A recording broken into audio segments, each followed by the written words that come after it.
Cool క్లైమేట్లో వర్షం పడుతూ ఉన్నప్పుడు వేడివేడిగా మనం ఇలా కార్న్స్తో స్నాక్స్ చేసుకొని చూడండి. మనకి స్వీట్ కార్న్ చూసినప్పుడల్లా ఇవే స్నాక్స్ గుర్తొస్తాయి. అంత బాగుంటాయి అన్నమాట. సో చెప్పడం కాదు, కంపల్సరీగా ఒకసారి అయితే ట్రై చేసి చూడాలి. చాలా అంటే చాలా సూపర్గా ఉంటాయి. సౌండ్ వింటేనే మీకు అర్థమైపోయి ఉంటుంది. సో ఫస్ట్ మనం స్వీట్ కార్న్ని ఇలా టూత్ పిక్స్కి గుచ్చుకొని ఇలా పెట్టుకొని హాట్ వాటర్లో వేసుకొని 50 to 70% వరకు మనమైతే కుక్ చేసుకోవాలి. లైట్గా సాల్ట్ యాడ్ చేసుకోవాలి. ఇవి కుక్ అయిన తర్వాత మనం వాటిని నెక్స్ట్ ఒక బౌల్లోకి తీసేసుకోవాలన్నమాట. మనం కుక్కర్లో వేసి కుక్ చేయాల్సిన అవసరం లేదు. జస్ట్ ఇలా వాటర్ వేడైన తర్వాత సాల్ట్ యాడ్ చేసుకొని ఇలా కుక్ చేసేసుకొని ఒక బౌల్లోకి తీసేసుకోవాలి. ఆ తర్వాత ఆ బౌల్లో మనము ఒక 2 టేబుల్ స్పూన్స్ వరకు కార్న్ఫ్లోర్ యాడ్ చేయాలన్నమాట.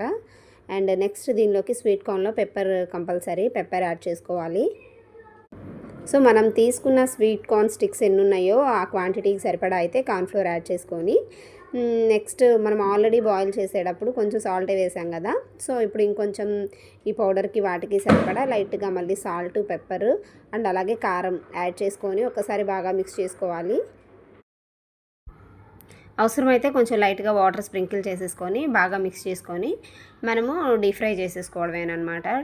చాలా అంటే చాలా సింపుల్గా చేసుకోవచ్చు అండ్ సూపర్ స్నాక్ అని చెప్పొచ్చు. పిల్లలకైతే చాలా ఫేవరెట్ అవుతుంది. ఫస్ట్ టైం చేసినా కానీ పిల్లలకైతే బాగా నచ్చుతుంది అనమాట. మళ్ళీ ఇదే చేయమని అడుగుతారు. అంత బాగుంటుంది ఈ స్నాక్ రెసిపీ అయితే. సో కంపల్సరీగా ఒకసారి ట్రై చేసి చూడండి. ఎలా వచ్చిందో కామెంట్ చేయండి. నాకు కూడా చాలా బాగా నచ్చింది. మా పిల్లలకే కాదు మా అందరికీ ఫేవరెట్ అయిపోయింది అనమాట. అంత బాగుంది. ఫ్రై చేసి ఇవన్నీ మళ్ళీ మనం బౌల్లోకి తీసుకొని chaat masala and lemon juice పిండుకొని సర్వ్ చేసుకుంటే చాలా టేస్టీగా స్వీట్ కార్న్ స్టిక్స్ అయితే రెడీ అయిపోతుంది. వీడియో కనుక నచ్చినట్లయితే లైక్ చేయండి, సబ్స్క్రైబ్ చేసుకోండి. Thanks for watching. Bye guys.